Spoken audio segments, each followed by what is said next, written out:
This is Matt Russell, and welcome to the DailyFX forum.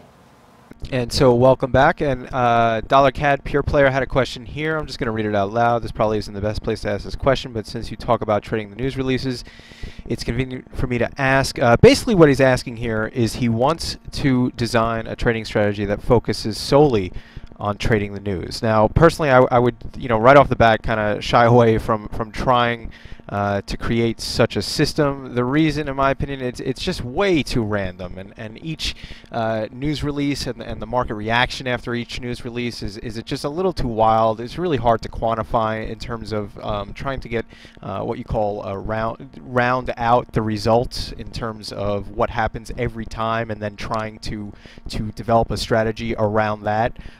So again, I would just pass on that trade idea in terms of developing a strategy that deals with trading after the news releases.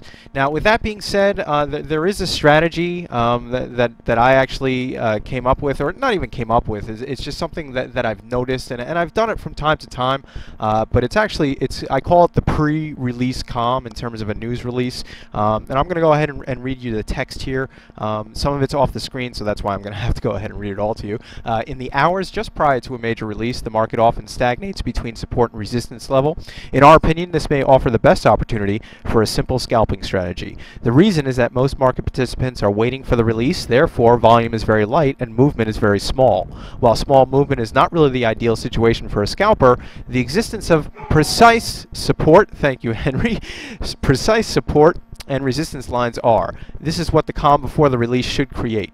The reason is that there are large orders on either side of the range, and the market does not have the volume to penetrate either of these levels. Prices will bounce in between these two extremes, usually until the actual release.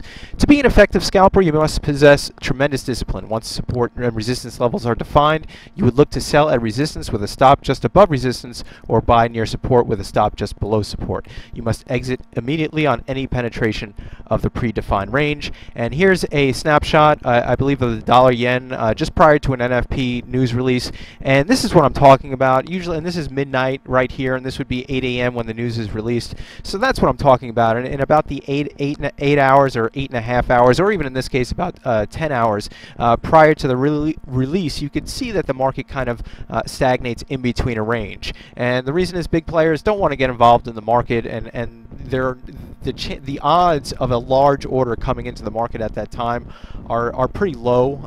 Again, because of the low liquidity, and other players realize that, and if they start to sell large amounts or buy large amounts, they're going to end up moving the market against themselves. So that's one of the main reasons why the market sort of stays in a range. And this is the only news trading strategy that I would suggest in good conscience.